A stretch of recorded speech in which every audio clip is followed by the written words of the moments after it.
മടങ്ങി വരുമ്പോൾ ഒരു സുപ്രധാനമായ വിഷയം ആശങ്കയുയർന്ന ഒരു ആരോഗ്യ പ്രശ്നത്തിലേക്കാണ് നമ്മൾ ന്യൂസ് ട്രെൻഡ്സ് കടക്കുന്നത്. ചെറുപ്രായത്തിൽ കാര്യമായ ആരോഗ്യ പ്രശ്നങ്ങളൊന്നുമില്ലാത്തവർ പൊടുന്നനെ കുഴഞ്ഞു വീണ് മരിക്കുന്നു.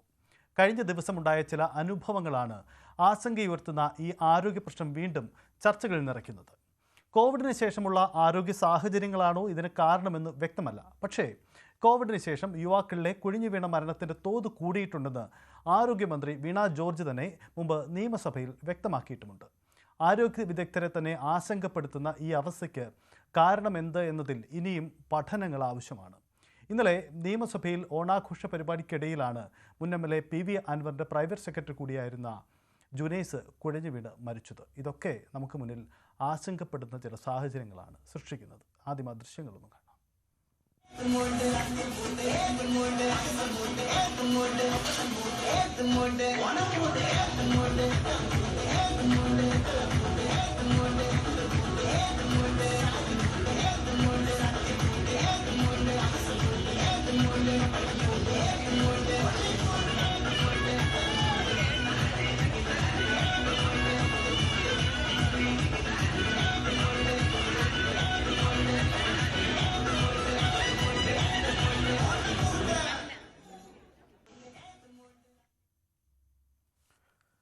ഇതാണ് നമ്മൾ കണ്ട ആ ദൃശ്യം. ഇന്നലെ ഓണാഘോഷ പരിപാടിക്കിടയിലാണ് ഇങ്ങനെ ഒരു യുവാവ് കുഴഞ്ഞു വീണ് മരിക്കുന്നത്. നമുക്ക് മുന്നിൽ ഇത് ആദ്യത്തെ അനുഭവമല്ല, മുമ്പും ചില അനുഭവങ്ങൾ ഉണ്ടായിട്ടുണ്ട്. ഗായകനും അവതാരകനുമായ രാജേഷ് കേശവ് കഴിഞ്ഞ ദിവസം കൊച്ചിയിലെ ഒരു പരിപാടിക്കിടയിൽ കുഴഞ്ഞു വീണു. അദ്ദേഹത്തിൻ്റെ ആരോഗ്യാവസ്ഥ ഇപ്പോഴും ഗുരുതരാവസ്ഥയിലാണ്. എന്നാൽ ഇന്നലെ പുറത്തു വന്ന ചില വാർത്തകൾ പ്രതീക്ഷ നൽകുന്നതാണ്. രാജേഷ് കേശവ് അദ്ദേഹം സ്വന്തമായി ശ്വാസം എടുത്തു തുടങ്ങി, അങ്ങനെ അല്പം ഭേദപ്പെട്ട അവസ്ഥയുണ്ട്. പക്ഷേ നമുക്ക് മുന്നിൽ ആശ്വാസകരമായ സാഹചര്യം അല്ല, അതേസമയം നമുക്ക് വെല്ലുവിളികൾ നിരവധിയുണ്ട്. എന്താണ് ഈ അവസ്ഥയ്ക്ക് കാരണം? യുവാക്കളുടെ ആരോഗ്യം പ്രതിസന്ധിയിലാണോ എന്നതാണ് നമ്മൾ പരിശോധിക്കുന്ന കാര്യം. കാരണം കാര്യമായ ആരോഗ്യ പ്രശ്നങ്ങളൊന്നുമില്ലാത്ത യുവാക്കൾ പൊടുന്നനെ കുഴഞ്ഞു വീണ് മരിക്കുന്നതിന് കാരണം എന്താണ്? ജിമ്മിൽ ട്രെയിനിങ്ങിനിടയിൽ, ഷട്ടിൽ കളിക്കുന്നതിനിടയിൽ, ഇങ്ങനെയൊക്കെ ആരോഗ്യം കൃത്യമായി നിലനിർത്തി പോകുന്ന യുവാക്കളിലൊക്കെ ഇത്തരം സംഭവങ്ങൾ ഉണ്ടാവുകയാണ്. കോവിഡിന് ശേഷം ഉണ്ടായ ചില ആരോഗ്യാവസ്ഥയിലെ മാറ്റങ്ങളാണോ ഇതിന് കാരണം എന്ന സംശയം ആരോഗ്യ വിദഗ്ധരെ കുഴയ്ക്കുന്നുണ്ട്. ഒരുപക്ഷേ ഈ ബൂസ്റ്റർ ഡോസുകളൊക്കെ എടുത്തതിന് ശേഷം വന്ന ആരോഗ്യ അവസ്ഥയിലെ മാറ്റങ്ങളൊക്കെ ഇതിന് കാരണമായിട്ടുണ്ടോ? ആശങ്കപ്പെടുന്നുണ്ട്. പക്ഷേ ഇതിലൊരു വ്യക്തതയില്ല എന്നതാണ് അവസ്ഥ. എന്നാൽ ഇത് സ്വാഭാവികമാണ് എന്ന് വാദിക്കുന്നവരുമുണ്ട്. എന്തായാലും നമുക്ക് മുന്നിൽ ആശങ്കപ്പെടുന്ന ഒരു ചിത്രമുണ്ട്. എന്താണ് ഇപ്പോഴത്തെ അവസ്ഥ? വിശദമായി നമുക്ക് പരിശോധിക്കാം. MG മിഥുൻ എനിക്കൊപ്പമുണ്ട്. മിഥുൻ, നമുക്ക് മുന്നിൽ ഉണ്ടാവുന്ന ആശങ്ക ചെറുതല്ല. എൻ്റെ ആരോഗ്യം ഫിറ്റാണ്, എനിക്കൊരു പ്രശ്നവുമില്ല എന്ന് കരുതുന്ന പല യുവാക്കളുമാണ് പൊടുന്നനെ മരിക്കുന്നത്. പല അനുഭവങ്ങളുമുണ്ട്. നമ്മുടെയൊക്കെ സുഹൃത്തുക്കൾക്കൊക്കെ ഇത്തരം അനുഭവങ്ങൾ പങ്കുവെക്കാനുമുണ്ട്. ഏറ്റവും ഒടുവിൽ നമുക്ക് ഈ വിഷയം ഇന്ന് എടുക്കേണ്ടി വരുന്നത് ഇന്നലെയും കഴിഞ്ഞ ദിവസങ്ങളിലും നടന്ന ഈ സംഭവങ്ങൾ കൂടിയാണ്.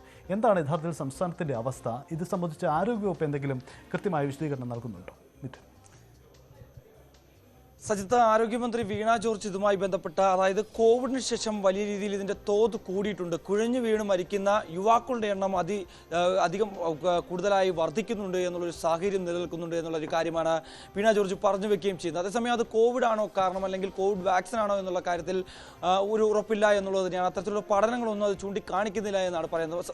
നേരത്തെ നമുക്കറിയാം, ഇത് കേരളത്തിൽ മാത്രമല്ല, മറ്റ് ഇന്ത്യയിലെ പല സംസ്ഥാനങ്ങളിലും സമാനമായ സാഹചര്യം നിലനിൽക്കുന്നുണ്ട് എന്നുള്ളതാണ്. ഏറ്റവും ഒടുവിൽ നമുക്കറിയാം, കഴിഞ്ഞ 3 മാസം മുമ്പാണ് കർണാടകയിലെ ഹാസൻ ജില്ലയിൽ മാത്രം ഏകദേശം 35 മുതൽ 42ഓളം പേർ ഇത്തരത്തിൽ ഹൃദയാഘാതം മൂലം മരണപ്പെടുന്ന ഒരു സ്ഥിതിവിശേഷം ഉണ്ടായിരുന്നു. കുഴഞ്ഞു വീണ് മരിക്കുന്നവരുടെ എണ്ണം വലിയ രീതിയിൽ ക്രമാതീതമായി വർദ്ധിക്കുന്നുണ്ടായിരുന്നു. അതായത് ഹാസനിലെ ആ ഒരു പ്രദേശത്ത് മാത്രം ഇത്രയധികം കേസുകൾ റിപ്പോർട്ട് ചെയ്തതിനെ തുടർന്ന് പിന്നീട് വലിയ ആശങ്കയിൽ അവിടെ ആവുകയും ജനങ്ങൾ ഉൾപ്പെടെയുള്ളവർ വലിയ പരിഭ്രാന്തിയിലാകുകയും ചെയ്ത പശ്ചാത്തലമുണ്ടായിരുന്നു. പിന്നീട് അവിടുത്തെ മുഖ്യമന്ത്രി സിദ്ധരാമയ്യ തന്നെ ആരോഗ്യവകുപ്പിൻ്റെ പ്രത്യേക ഒരു ടീമിനെ നിയോഗിക്കുകയും കൂടാതെ തന്നെ കോവിഡ് വാക്സിനാണ് ഇതിനൊരു പിന്നിൽ, അല്ലെങ്കിൽ കോവിഡ് വാക്സിൻ എടുത്തവർക്കാണ് ഇത്തരത്തിൽ ഉള്ള ആരോഗ്യ പ്രശ്നങ്ങൾ ചൂണ്ടിക്കാണിക്കുന്നത്, അല്ലെങ്കിൽ പ്രശ്നങ്ങൾ ഉണ്ടാകുന്നത് എന്നുള്ള തരത്തിലുള്ള പരാമർശങ്ങളൊക്കെ നടത്തുകയും ചെയ്തു. പിന്നീടാണ് കേന്ദ്ര സർക്കാർ, അല്ലെങ്കിൽ കേന്ദ്ര ആരോഗ്യ മന്ത്രാലയം ഇതിലൊരു വ്യക്തത വരുത്തി. ഒരു തരത്തിലുമുള്ള പ്രശ്നങ്ങൾ ഈ നമുക്ക് സ്വീകരിച്ചിട്ടുള്ള കോവിഡ് വാക്സിനുകൾ, ഇന്ത്യക്കാർ സ്വീകരിച്ചിട്ടുള്ള കോവിഡ് വാക്സിനുകൾക്കില്ല എന്നുള്ളതാണ്.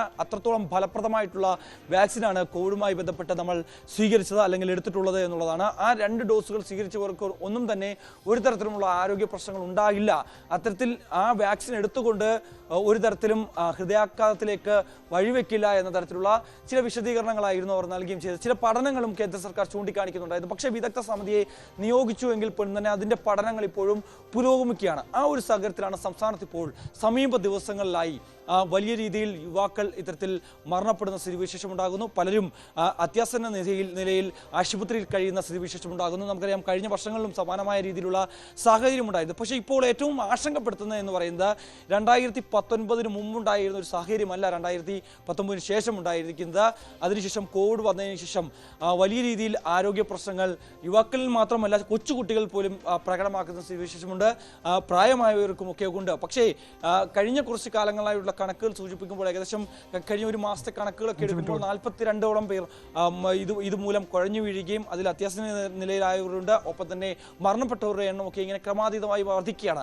അതിനെന്താണ് പരിഹാരം എന്നുള്ളതാണ്. എത്രത്തോളം ശാശ്വതമായിട്ടുള്ളൊരു നടപടി ആരോഗ്യ മന്ത്രാലയത്തിൻ്റെ ഭാഗത്തുനിന്നും ഉണ്ടാവണമെന്നുള്ളതാണ്. എന്തായാലും ഇക്കാര്യത്തെക്കുറിച്ച് സംസ്ഥാനം കേന്ദ്രത്തെ സ്വാഭാവികമായും ഇതിൻ്റെ ആശങ്ക അറിയിക്കും. ഇതിൽ കൃത്യമായ ഒരു അന്വേഷണം വേണം, അല്ലെങ്കിൽ അതിൽ കൃത്യമായ പഠനം വേണം, അതിൽ ഇടപെടൽ ഉണ്ടാകണമെന്നുള്ള നിർദ്ദേശം സ്വാഭാവികമായും സംസ്ഥാന സർക്കാർ കേന്ദ്ര സർക്കാരിനെ അറിയിക്കുകയും ചെയ്തിട്ടുണ്ടാകും. ഇതിൻ്റെ ഒരു സ്റ്റാറ്റസ് അത് നിലവിലെ സാഹചര്യത്തിൽ വലിയ ആശങ്കപ്പെടുത്തുന്നതാണ് എന്നുള്ളത് തന്നെയാണ്. പക്ഷേ എന്തുകൊണ്ടാണ് ഇങ്ങനെ ഉണ്ടാകുന്നത് എന്നുള്ളത്. പക്ഷേ ചില ആരോഗ്യ വിദഗ്ധരും ഒപ്പം തന്നെ ഡോക്ടർമാരും ഒക്കെ അവരെ കുഴപ്പിക്കുന്ന ചില സാഹചര്യം, അവർക്കും ഒരു ഫൈനൽ ജഡ്ജ്മെന്റിലേക്ക് എത്താൻ ഇക്കാര്യത്തിൽ സാധിക്കുന്നില്ല എന്നുള്ളത് തന്നെയാണ്. കാരണം ഇതാണെന്ന് ഉറപ്പിച്ചങ്ങോട്ട് പറയാൻ സാധിക്കാത്തൊരു പശ്ചാത്തലമാണ്. എന്തായാലും അതിൻ്റെ പരിശോധനകൾ നടക്കുന്നുണ്ട്.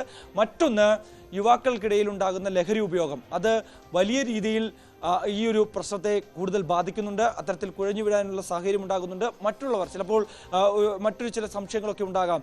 പുകവലിക്കാത്ത അല്ലെങ്കിൽ മറ്റ് ലഹരിയൊന്നും ഉപയോഗിക്കാത്ത പല ആളുകൾക്കും ഹൃദയാഘാതം ഉണ്ടാകുന്നു. അതുകൊണ്ട് അതിന് സൂചന നൽകുന്നതാണ് കൊച്ചുകുട്ടികൾ പോലും.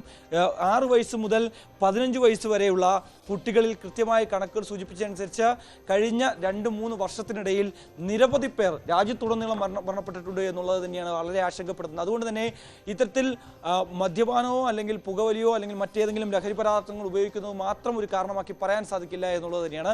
ജനറ്റിക്കൽ ഡിസോർഡർ മൂലം അല്ലെങ്കിൽ ഇത്തരത്തിൽ ജനന സമയത്ത് തന്നെ അവരുടെ ഹൃദയത്തിൽ ഉണ്ടാകുന്ന അല്ലെങ്കിൽ വാൾവുകളിൽ ഉണ്ടാകുന്ന ചില ബ്ലോക്കുകൾ, അത്തരത്തിലുള്ള പ്രശ്നങ്ങൾ അത് മാതാപിതാക്കളുടെ ചില അല്ലെങ്കിൽ അവർക്കുണ്ടാകുന്ന ചില ഏതെങ്കിലും പ്രശ്നങ്ങൾ അത് പിന്നീട് കുട്ടികളെ ബാധിക്കുക എന്നുള്ളത് തന്നെയാണ്. അത് ജനറ്റിക്കലി അത് അവർക്ക് ബാധിക്കുകയും ചെയ്യും. അങ്ങനെയുള്ള ചില കേസുകൾ ഉണ്ട് എന്നുള്ളത് ചെയ്യാൻ. മറ്റൊന്ന്, നമുക്കറിയാം വോട്ടെടുപ്പിനിടെയൊക്കെ പലരും കുഴഞ്ഞു വീട് വഹിക്കുന്നത് കാണാം. എത്രത്തോളം വലിയ ക്യൂ ഒക്കെ ഉണ്ടാവും എന്നുള്ളതാണ്. അതെ, മിഥുനിലേക്ക് ഞാൻ വരാം. വിശദാംശങ്ങൾ ആവശ്യമുണ്ട്.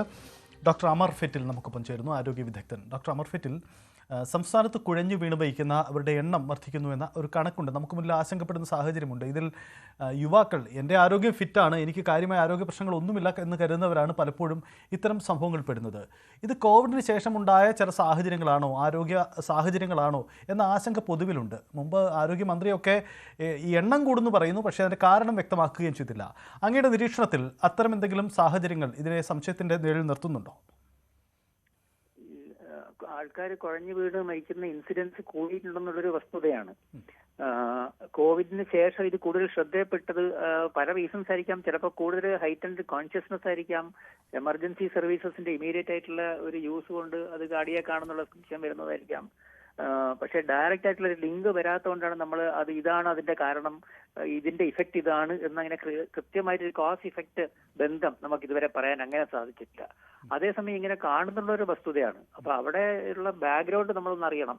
കാരണം ഇന്ന് കാണുന്ന ചില കാര്യങ്ങൾ എന്ന് വെച്ചാൽ, ഒന്ന് ചിലപ്പോൾ ഹാർട്ട് ഡിസീസിന് പ്രോണായിട്ടുള്ള പ്രായക്കാർ, ഇന്ന് പണ്ടത്തെ പോലെ 70-80 ഒന്നും ആകണ്ട, ഈവൻ നേരത്തെ നമ്മുടെ സെഡൻറ്ററി ലൈഫ് സ്റ്റൈലും ലാക്ക് ഓഫ് ഡെയിലി ആക്ടിവിറ്റി എല്ലാം കാരണം നീണ്ട കാലത്ത് അങ്ങനത്തെ ഒരു ലൈഫ് സ്റ്റൈൽ ജീവിതശൈലി കാരണം ഒരു പ്രോൺ ടു ഒരു അറ്റാക്ക് എന്ന് പറയുന്ന ഒരു സിറ്റുവേഷനിലായിരിക്കും. അവർക്ക് ചിലപ്പോൾ കൊളസ്ട്രോൾസ് എല്ലാം തെറ്റായിരിക്കും, രക്തക്കുഴലുകൾ ചിലപ്പോൾ ഇപ്പോഴേ കുറച്ച് പാർഷ്യലി ബ്ലോക്ക്ഡ് ആയിട്ടുണ്ടാവും.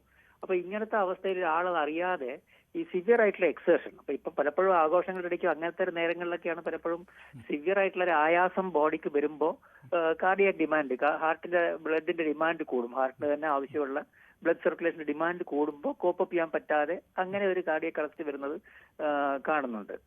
ചില ആൾക്കാർക്കാണെങ്കിൽ ചിലപ്പോൾ ഇത് ഋതം എന്ന് വെച്ചാൽ ഹൃദയമിടിപ്പിന് സ്പീഡ് ഉണ്ടല്ലോ. നമുക്ക് സാധാരണ 72-80 എന്നൊക്കെ പറയുന്നതിന് പകരം അത് ചിലപ്പോൾ പെട്ടെന്ന് 160-ലേക്കോ 200-ലേക്കൊക്കെ പോയി കഴിഞ്ഞാൽ സഡൻ ആയിട്ട് അങ്ങനെ വരാം. അത് ഒരു അരിത്മിയ എന്ന് പറയും നമ്മളതിനെ, ഋതം തെറ്റി വരുന്നത്. അത് ചിലപ്പോൾ ട്രിഗർ ചെയ്യാം.